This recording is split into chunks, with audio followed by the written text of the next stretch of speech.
자, 우리 한 목소리로 같이 봉독하겠습니다. 구원의 투구와 성령의 공, 곧 하나님의 말씀을 가지라. 아멘. 할렐루야. 자, 우리가 결혼을 해서 임신을 하게 되어졌을 때 자기가 임신한 줄 모르고 있다가 의사 선생님이 임신했습니다. 그때 그 사실을 알고 부부는 참 기뻐하는 걸 볼 수가 있습니다. 여러분, 우리의 신앙도 마찬가지입니다. 우리 안에 예수가 있고 바로 영생이 있다라는 사실을 알고 신앙생활을 하는 거하고 모르고 신앙생활을 하는 거하고는 이건 천지 차이라는 거죠. 주님이 내 안에 계시고 내 삶에 또 동행하시고 오늘 또 살아계시면서 우리의 구원의 여정에 함께하고 계신다라는 사실을 믿는 자하고 믿지 않는 자하고는 신앙의 모습이 다르다라는, 여러분 안에 예수 그리스도가 있으심을 믿으시기를 축원합니다. 바로 우리는 이 사실을 먼저 깨달을 때 우리는 영적 전쟁에서 승리할 수가 있다라는 거죠. 아까 우리 정성훈 안수 집사님 기도했던 것처럼 이스라엘과 지금 하마스가 이 전쟁을 하는데 저는 다 이런 걸 다른 걸 얘기하려고 하는 것이 아니라 그 전쟁이 얼마나 참혹하고 또 거기에서 이기는 자가 있고 지는 자가 있지만은 여러분, 만약에 그 전쟁에서 진다라고 생각을 해보세요. 얼마나 이게 비참하냐 말이에요. 근데 우리는 세상적으로 일어나는 전쟁에 대해 있어서 어떤 그거에 대해 있어서 아픔도 있고 고통이 있고 그것을 향해서 애통함이 있는데요, 내가 악한 마귀와의 싸움에서 그 전쟁에서 지는 걸 가지고는 애통함이 없고 그 마음에 고통이 없어요. 내가 지는 거를 당연하게 생각하고 내가 죄를 짓는 것을 그냥 그럴 수 있지 하고 넘어가고 있는 우리 신자들의 모습이 있단 말이에요. 그러니까 마귀가 별로 공격도 안 했는데도 불구하고 그 공격 앞에 속절없이 우리 믿음의 성도들이 다 지금 쓰러지고 있다라는 거죠. 너무나 불행한 일입니다. 저는 사랑하는 성도 여러분들이 악한 마귀의 싸움에서 지는 자 되지 말고 이기는 자 되시기를 축원합니다. 여러분, 그래서 우리가 이 영적인 이 전신갑주를 입어야 된다고 그랬어요. 그래서 진리의 허리띠를 띠고 의의 호신경 흉배를 붙이고 오늘 말씀에 구원의 투구를 쓰라고 그랬습니다. 여러분, 이 투구라고 하는 것은 그 당시에는 이 총으로 이렇게 싸우는 시절이 아니었기 때문에 창이나 이런 화살을 막아주는 보호용이죠. 이 머리가 다치면은 완전히 이건 치명상입니다. 발다리나 이런 걸 다치면은 그런 대로 살 수 있지만 머리를 다치면은 이거는 완전히 사람의 구실을 할 수가 없는 거죠. 그렇기 때문에 이 머리는 굉장히 중요합니다. 그래서 하나님이 가장 보호하라고 이 머리를 가장 딱딱하게 만들어 놓으신 거예요. 너무너무 중요하기 때문에. 이 무엇을 상징하고 있는가? 여러분, 이 하나님의 전신갑주에서 이 투구는 바로 구원의 확신이라는, 구원의 확신.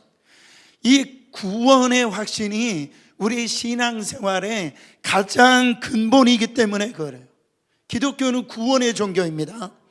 바로 구원으로부터 우리의 신앙생활이 출발하기 때문에 그래요. 그래서 사탄이 우리의 머리라고 하지만은 이 히브리적인 사고방식으로 보면 우리의 생각을 얘기를 하는 거예요.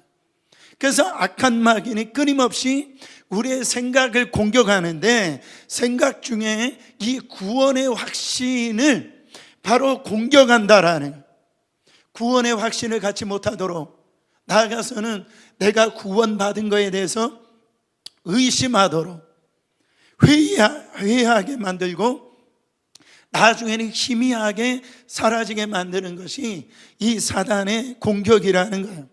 이거를 끊임없이 공격하는 거예요. 저도 어렸을 때 그런 얘기 이렇게 들었는데 아마 들으신 분들이 있어요. 그래서 너는 엄마 아빠 아들이 아니고 다리에서 주워왔다는. 그래가지고 제가 어린 마음에 이 부모와의 이 관계를 막 의심하고, 나는 어디서 주워온 애인 줄 알고 약간의 그 의심을 갖고 좀 그 부분에 대해서 고민한 적이 있었어요. 여러분, 이것이 웃고 지나간 문제도 있지만 이것 때문에 죽은 사람도 있어요. 제가 신문에 읽어보니까 어떤 중학생이 혈액형 때문에 자살한 사례가 있더라고요. 보니까 자신의 혈액형을 검사해 봤는데 아버지 혈액형하고 어머니 혈액형 사이에서 나올 수 없는 혈액형을 자기가 갖고 있더라는 거예요. 그 사실을 부모에게 털어놓으면 좋았을 텐데 혼자 꿍꿍이 그러다가 별 생상을 다하다가 자살했다라는, 나는 내 부모가 아니구나 했다라는 그 신문을 읽어본 적이 있는데요. 사실은 옛날에 이 혈액형 검사가 틀린 게 많잖아요.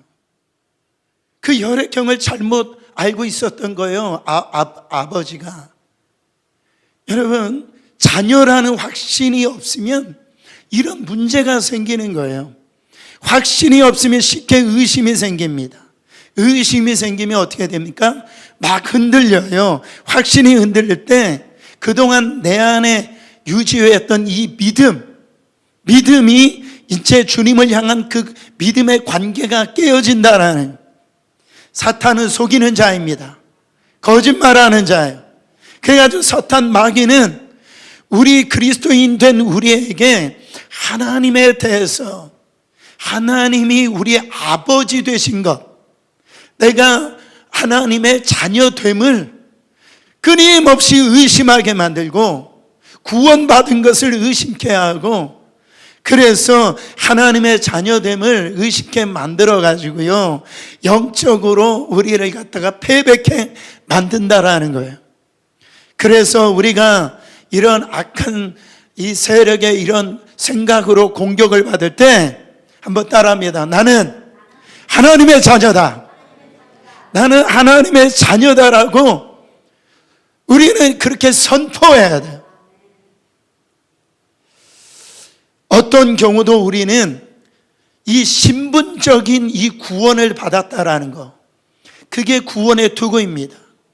바로 신분적으로 구원을 이미 받았다라는 그 확신을 가져야 돼요. 오늘날 통계를 보면은요, 이 기독교에 관련된 이 통계를 하는 이 분들이 있는데, 그거를 맨 아침마다 저에게 그 통계를 갖다 보내줘요. 저도 가입을 했는데, 보니까 오늘날 교인들 가운데 교회를 오래 다녔으면서도 구원의 확신이 없는 퍼센테이지가 65%랍니다. 이게 굉장히 많은 숫자예요. 절반 이상이 교회를 그렇게 오래 다녔는데도 뭐가 없어요? 구원의 확신이 없다라. 그러니까 어떤 사람은 그저 교회에 열심히 나오고 교회 봉사하다 보면은 하나님이 천국에 보내주시겠지.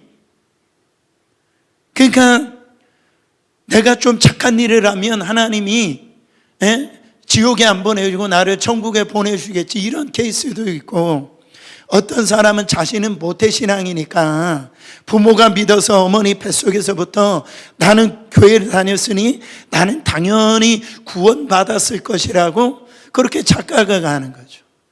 여러분, 부모님이 교회를 다니면 자녀들이 예수 믿을 수 있는 퍼센테이지가 높습니다. 그렇다고 해서 부모의 믿음이, 자녀의 믿음이 구원의 믿음이 아닐 수도 있다라는 거예요. 믿음은 지극히 개인적인 거예요. 부모가 아무리 목사하고 뭐 장로님이고 한다 할지라도 내가 이 예수 그리스도를 믿지 아니하면 구원을 받을 수가 없다라는. 어떤 사람은 죽어봐야 알지요. 죽기 전에 천국 갈 수 있는지 없는지 자신이 없다라고 말하는 사람도 있고요.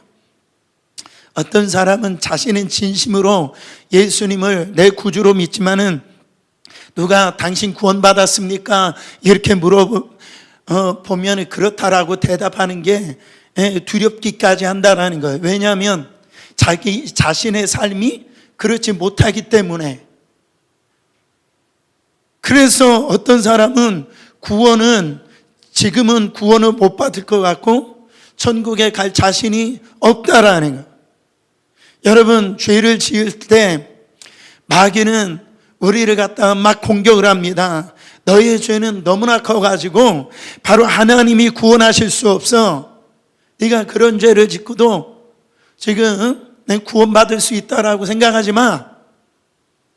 사랑하는 성도 여러분, 마귀는 이런 생각들을 끊임없이 집어넣는다라는 거예요. 이때 이 생각을 다 내어 쫓아야 된다라는 거예요. 그렇지 못하면은 의심하게 되어지고 바로 확신이 흔들리면은 하나님이 나를 포기하셨구나, 나를 버리셨구나, 나의 죄를 주님이 용서해 주실 수 없다라고 생각을 한다라는. 다 왜 이런 생각을 갖냐면 이 구원이라고 하는 것을 자신의 행함에 두기 때문에 그래요. 자신의 의에 두기 때문에 그래요. 그렇기 때문에 바로 이 이스라엘 사람들이 율법을 지켜야만 의인이 될 수 있다라고 그렇게 생각하기 때문에 그래요. 여러분, 사람들이 우리가 율법을 지키려고 노력하지만 어느 법에는 다 걸리게 되어 있어요. 안 걸릴 수가 없어요. 한 가지만 범해도 죄인입니다. 그래서 율법을 범하는 것은 하나에게만 걸려도 전체에 걸친 거나 마찬가지, 결국은 죄인이라는 거예요. 저도 그러면 안 되는데 가끔 이렇게 옷을 바꿔 입거나 면허증 없이 이렇게 운전을 하러 나갈 때가 있어요. 그러면은요, 괜히 경찰차만 보면 마음이 막 두려움이 오는 거예요. 네. 보기만 해도 가슴이 두근거려요. 왜요? 법을 어겼으니까. 법을 어겼으니까 하나님이 두려운 하나님이 되는 거예요. 그래서 하나님 앞에 나가기를 두려워하는 거예요. 구약의 이스라엘 백성들이 율법 아래 있었기 때문에 뭐가 없었어요? 자유와 기쁨이 없었어요. 어디 안에 있기 때문에? 율법 아래 있었기 때문에. 그래서 우리 하나님은 우리를 완전하게 의롭게 하기 위하여 그 의가 되신 예수 그리스도를 보내셔서 우리 대신 십자가를 지게 만들어 주셨다라는 거예요. 그 보혈, 우리의 모든 죄를 갖다가 대속하기 위하여 바로 그 보혈을 흘려주셨는데 우리는 그거를 구속의 은혜라고 그렇게 얘기합니다. 여러분, 구속이라고 하는 것은 뭐를 의미합니까? 바로 종로로 돼서 속량했다라는 의미죠. 예수님 당시 지금 바울과 이런 로마서를 바로 집필하던 1세기 중반만 해도 노예 제도가 그렇게 성행했던 시대였죠. 그때는 노예를 사고 팔고 할 수 있어요. 주인이 노예를 죽이기도 할 수도 있고 살리기도 할 수 있는 생사 여탈권을 다 주인이 가지고 있었다라는 거예요. 그때 어떤 경우는 주인이 자기 임의대로 자기 소유인 이 노예를 해방시키기도 했는데 그때 사용했던 단어가 리뎀션이라고 하는 단어예요. 바로 구속, 노예의 몸값을 치르고 놓아주었다라는 그 의미입니다. 복음은 우리가 예수 그리스도 안에서 구속함을 받는 것을 믿는 것. 바로 예수님은 죄의 종로를 타고 살았던 우리, 어떻게 보면 율법 아래서 참 기쁨과 참 자유를 누리지 못하고 살았던 우리, 그렇게 우리를 이제는 죽을 수밖에 없는데 당연히 우리는 지옥 갈 수밖에 없는 우리 존재인데, 당신의 십자가로 우리 모든 죄악과 죽음의 저주에서 해방시킨 것이라는 것, 죄의 심판과 정죄로부터 구속, 바로 예수 그리스도의 보혈에 통해서 우리는 값없이 그 은혜로 말미암아 구원을 받았다라는, 이 죄사함의 확신이 있어야 된다라는. 그래서 오늘 밤에 당신은 죽으면 눈을 어디에서 뜰 것입니까? 물어보면 우리는 천국에서 뜰 수 있습니다. 그 근거가 뭡니까? 얘기할 때 우리는 항상 이 말씀을 기억하시길 바랍니다. 에베소서 2장 8절에요. 너희는 그 은혜에 의하여 믿음으로 말미암아 구원을 받았으니 이것은 너희에게서 난 것이 아니요 하나님의 선물이라 말이에요.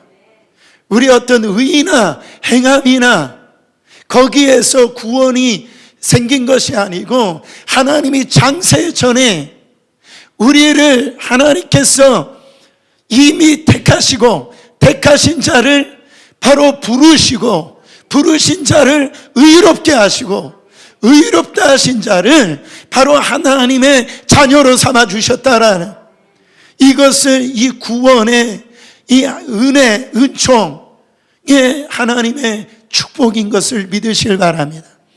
여러분, 요즘에 사람들 이렇게 만나보면 이렇게 광고에서도 생명보험을 들으라고 야단이잖아요. 근데 가만히 생각해 보세요. 생명보험이 아니죠. 죽음보험이지. 죽어야, 누가 죽어야 탈 수 있는 게 그게 생명보험 아닙니까? 죽고 나서 타는 돈이에요. 중요한 것은 여러분 영생보험입니다. 우리는 이미 영생보험에 가입이 된 거예요.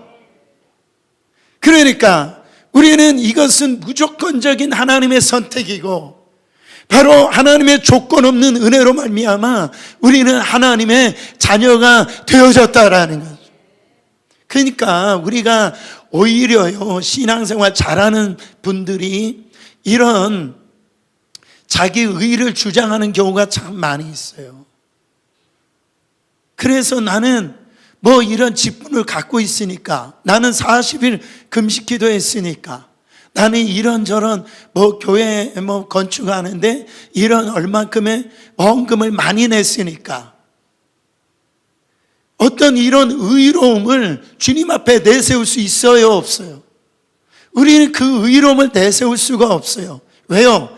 우리는 값없이 예수 그리스도의 보혈의 피로 말미암아 그것과 비교할 수 없는, 바로 영원한 하나님의 자녀를 인치심을 받고 영생을 얻었기 때문에 그렇다라는 이 사실에 대해서 디도서에서 이런 말씀을 하십니다. 디도서 3장 5절에 보면은 우리를 구원하시되 우리의 행한 바 의로운 행위로 말미암지 아니하고 오직 그의 긍휼하심을 쫓아 중생의 씻음과 성령의 새롭게 하심으로 하셨나니. 그러니까 이단들은 과거의 중세에 이 가톨릭 교황들이 정말로 그거를 속이는 거예요. 너의 죄가 면제되려면은 이 종이에 써져 있는 이 면제부라고 하는 것을, 그거를 가지고 돈을 주고 사야 바로 구원을 얻을 수 있다라고 그렇게 가르치고 있는 거예요. 여러분, 이단들도 마찬가지입니다. 결국은 가만히 보면은, 제가 오늘 새벽에도 말씀드렸지만은, 여러분, 뭔가 새로운 것 같고 신선한 것 같고 뭔가 특별한 것 같은데 결국은 뭐예요? 교주만 배불리게 만드는 거예요. 그런 이단에 속아가지고 어떻게 됩니까? 구원의 길에서 이탈되어 가지고 자기뿐만 아니라 자기를 따르는 자들을 멸망의 구덩텅이로 인도한다라는. 여러분, 사도 바울이 뭐라고 했습니다. 이게 복음인데 이 복음은 이 복음에 대해서 조금이라도 잘못되게 왜곡시키는 이 복음을 전하는 자는 그게 천사랄지라도 저주를 받을 것이라고 강력하게 말씀하고 있어요. 사랑하는 성도 여러분, 그러니까 어떤 분들은 내가 어떤 이 감정에 따라 오늘은 내가 구원받은 것 같고, 내가 어떤 죄를 져서 감정에 따라 나는 구원 못 받은 것 같고, 여러분 구원이라고 하는 것은 기분에 따라 느낌에 따라 그렇게 구원받았다 구원 못 받았다 그렇게 움직이는 게 아니에요. 그렇다고 하면 예수님이 십자가에서 죽으실 필요가 없다라는 거죠. 여러분 구원의 확신의 근거는 하나님의 말씀으로 여러분 근거를 두시기를 바랍니다. 베드로전서 1장 23절에 보면 너희가 거듭난 것은 썩어질 씨로 된 것이 아니요 썩지 아니할 씨로 된 것이니 살아있고 항상 있는 하나님의 말씀으로 되었느니라. 영접하는 자, 곧 그 이름을 믿는 자들에게는 하나님의 자녀가 권세를 주셨으니 이미 주신 거예요. 영생, 보험 이미 우리는 받았단 말이에요. 그것이 우리 안에 생명이 되어서 여러분 우리는 구원의 자녀가 된 줄 믿으시길 바랍니다. 그러면 이런 얘기를 하면 그러면 우리가 마음껏 죄를 지어도 되지 않습니까, 목사님? 그렇게 얘기하는 그런 엉뚱한 얘기를 하시는 분들이 있는데 우리가요 예수 그리스도로 그 은혜로 의롭게 받고 영생을 얻은 다라는 사실을 누가 증거합니까? 성령이 증거하세요. 성령은 예수 그리스도의 영이에요. 예수가 그리스도시고 구원자시고 예수 그리스도를 통하여서 구원을 받을 수 있다라고 마음의 심령에 깨닫게 하시고 알게 하시고 감동을 주시는 분이 성령의 조명함 성령님이시라는. 성령님이 어떤 분이십니까? 거룩의 영이에요. 그러니까 율법을 지켜서 구원을 받으라는 것이 아니고 그 율법을 완성시키신 예수 그리스도의 영이 우리 안에 들어오기 때문에 이제는 그것이 과거에는 지키지 못하며 두려웠던 그 율법이 이제 율법의 완성자이신 예수 그리스도가 우리 안에 들어오니까 이게 구별이 되어지고 구분이 되어지는 거예요. 죄가 죄인지를 깨닫게 되어지고 더러운 것이 더러운 것을 깨닫게 되어져서 성령께서 탄식하신다는. 그렇기 때문에 이제는 그분이 우리 안에 오셨기 때문에 하나님의 자녀요 하나님 나라의 정말 왕같은 제사장이기 때문에 이제는 그렇게 살 수밖에 없는 존재로 이제 하나님이 은혜로 그렇게 만들어 놓아 주셨다라는, 우리를 넘어뜨리려고 하는 유혹이 얼마나 많은지 몰라요. 구원은 받았지만은 우리는 지금 이 세상에서 살고 있다라는, 그건 뭐냐면 끊임없이 악한 마귀가 공격하고 있다라는 거예요. 그래서 네가 구원받은 존재라며 그러면 아무렇게나 살아도 되지 않아, 그렇게 유혹을 한다라는 거예요. 그래서 구원받았으면 이제 너의 삶을 즐기고 그렇게 살라라고 그렇게 얘기를 한다라는 거예요. 여러분, 이 상식 밖의 경제학의 저자인 댄 엘리 얼리라고 하는 분이 뭐라고 얘기하냐면은 어차피 이렇게 된 거, 어차피 이렇게 된 거, 그래서 물건을 팔을 때 그렇게 유혹을 한다라는 거예요. 예를 들어서 이 다이어트를 예를 드는데요, 그가 다이어트를 위해 엄격하고 어려운 어떤 이런 메뉴 규칙을 지키려고 애를 씁니다. 그러다가 누군가가 자기에게 초콜릿을 내미는 거예요. 그래서 그 유혹에 굴복해서 한 입을 먹었어요. 그때 자기 자신이 굳건히 지켜왔던 그 규칙이 무너지는 거예요. 그때 이 생각 속에 그런 생각이 들어온다라는 거. 어차피 이렇게 된 거, 한 주 내내 참고 먹지 않았던 거나 실컷 먹어보자. 어차피 이렇게 된 거, 다이어트 다음 주부터 시작하면 되잖아. 어차피 그렇게 된 거, 그때는 내가 한번 제대로 신앙생활 해봐야, 제대로 다이어트 해봐야지. 이렇게 그런 생각이 들게 유혹을 한다라는 거예요. 그렇게 하고선 물건이 팔린다라는, 그게 경제학의 원리다, 그렇게 얘기합니다.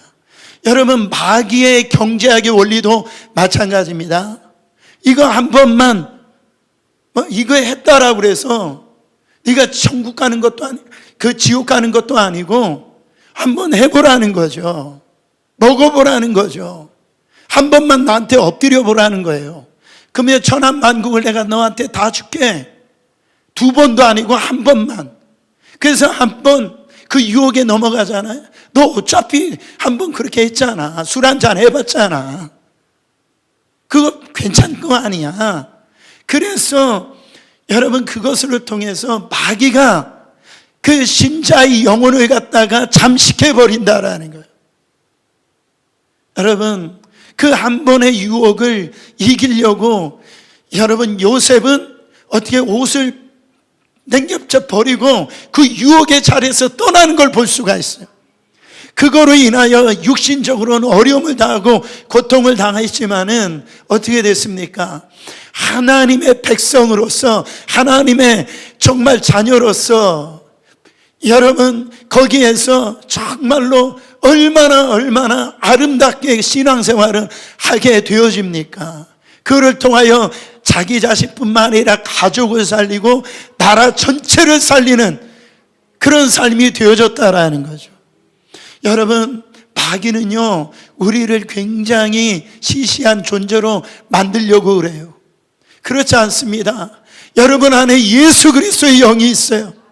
하나님의 자녀로서 여러분, 이 엄청난 특권을 하나님의 은혜로 우리를 자녀 삼아 주셨다라는 사실이에요. 그래서 빌립보서 2장 12절에 뭐라고 말씀하십니까? 그러므로 나의 사랑하는 자들아, 너희가 나 있을 때뿐만 아니라 더욱 지금 나 없을 때라도 항상 복종하여 두렵고 떨림으로 너희 구원을 이루라. 구원을 안 받았다라는 게 아니에요. 구원을 놓칠 수 있다라고 하는 그런 어떤 두려움이 일하는 것이 아니라 그런 생각을 가지고 악한 마귀와의 싸움에서 바로 승리하라고 말씀하고 있다란, 여러분 안에 육의 소욕과 지금 영의 소욕이 지금 싸우고 있어요. 그때마다 우리는요, 뭐라고 고백해야 됩니까? 나는 하나님의 자녀야. 나 하나님의 백성이야. 나는 이렇게 살 수 있는 존재가 아니야. 하나님이 나를 그렇게 만들어 주셨어. 그래가지고 나의 삶을 하나님 앞에 드릴 때 어떻게 드려야 됩니까? 로마서 6장 13절에요. 또한 너희 지체를 불의의 병기로 죄에게 드리지 말고 오직 너희의 자신을 죽은 자 가운데서 다시 산 자같이 하나님께 드리며 너희 지체를 의의 병기로 하나님께 드려라. Not I, but Jesus Christ. 바로 우리의 삶을 너희 육의 지체로 드리지 말고 바로 죽은 자 가운데서 다시 살리신 바로 예수 그리스도의 그 은혜로 구원받은 하나님의 자녀답게 우리가 세상에서 우리가 살아가 의의 병기로 하나님의 나라의 군사로 그렇게 살아가라는 거예요. 여러분, 우리 안에 예수 그리스도가 있습니다. 마귀는 우리를 자꾸 흔들어요. 네가 하나님의 자녀라고 웃기지 마라. 그렇지 않습니다. 내가 인간적으로 부족하고 연약할지라도 우리는 하나님의 그 자녀임이 분명하고 우리는 그 천국을 소유한 자이며 우리는 하나님을 통하여서 영원한 나라의 유업을 받을 상속자예요. 그 상속자답게 우리가 이 세상에 살아갈 때에 의의 병기로 나아가서 악한 마귀의 싸움과 승리하시는 여러분 되시기를 예수 그리스도의 이름으로 축원합니다.